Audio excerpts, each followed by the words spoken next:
Zambia, officially the Republic of Zambia, is a landlocked country at the crossroads of Central, Southern, and East Africa, although it is typically referred to as being in South Central Africa. It has 8 neighboring countries and an estimated population of 19.2 million. The capital city of Zambia is Lusaka, located in the south-central part of the country. Zambia's main industries include mining, construction, chemicals, horticulture, textiles, foodstuffs, and beverages. Currently, Zambia's economy is heavily exposed to the country's ongoing debt crisis. While the country's economy is expected to recover from higher international prices for copper, Zambia's main export, if a successful IMF deal is reached by mid-2022, it will enable debt restructuring with creditors. In a bankrupt Zambia, plagued by unsustainable debt, per capita GDP is less than €1,000. It is 4 times lower than in neighboring Namibia. But in this country, ranked among the least developed in the world by the United Nations, the fight against corruption involves dizzying amounts of money. Zambia is the 117th least corrupt nation out of 180 countries, according to the 2021 Corruption Perceptions Index reported by Transparency International. The Corruption Perceptions Index ranks countries and territories based on how corrupt their public sector is perceived to be. A country or territory's rank indicates its position relative to the other countries and territories in the index. In 2018, Britain, Finland, Ireland, and Sweden withheld nearly $34 million in aid to Zambia's social welfare and education sectors because of concerns over financial mismanagement. Zambia faces significant corruption challenges. Public procurement and the justice sector are especially affected. Corruption risks are high in Zambia's judiciary. Bribes and irregular payments in return for favorable judicial decisions are common. A third of Zambians believe that most or all judges are corrupt. The judiciary lacks independence, and businesses lack confidence in the legal framework's ability to settle disputes and challenge government regulations.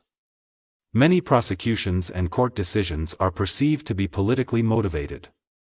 Allegations of corruption involving members of the judiciary have called into question the decisions in a number of significant commercial cases. In the area of commercial litigation, the courts are frequently inexperienced, and the enforcement of contractual and property rights is frequently lax. When compared to the regional average, contract enforcement in Zambia is significantly faster and less expensive. When dealing with Zambian police, there is a high risk of corruption, particularly petty corruption. The government has stated that police corruption is widespread. In effect, half of Zambians believe the police are corrupt, and a quarter of those who had contact with police officers in the previous 12 months paid a bribe. Businesses have insufficient trust in the reliability of police services to enforce law and order, but they do not report high business costs due to crime. 3 out of every 5 businesses pay for private security.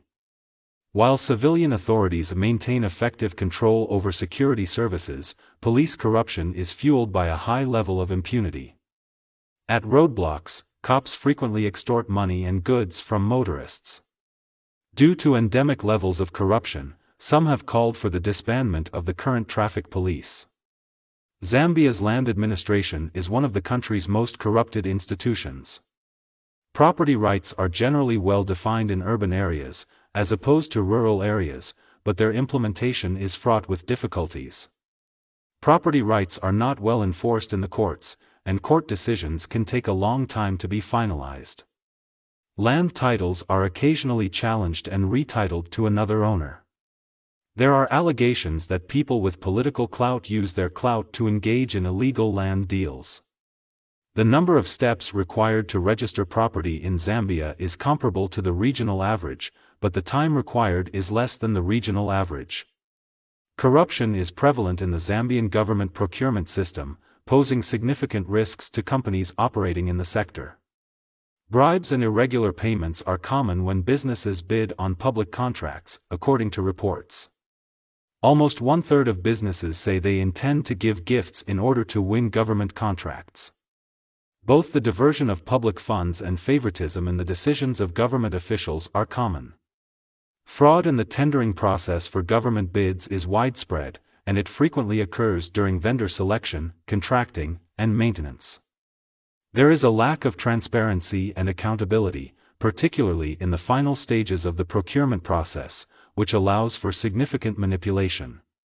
Payments for procured goods and services are processed without adhering to procurement procedures due to regulatory violations and ineffective implementation of internal control systems. Suppliers are known to inflate their prices far above market values, implying collusion between government officials and suppliers. So much remains to be seen with the new president, Hakainde Hichilema, taking office last year and promising to eradicate corruption. With him fighting an all-out battle to live up to his ambitious commitments, it is no surprise when the headlines are filled with seized hotels, helicopters, and a string of arrests. His first targets are members of the government of his predecessor, Edgar Lungu.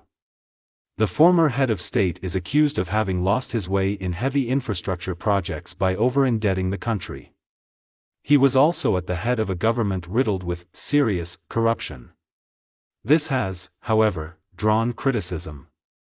Authorities seized 2 helicopters and a hotel belonging to former Foreign Minister Joseph Malangi.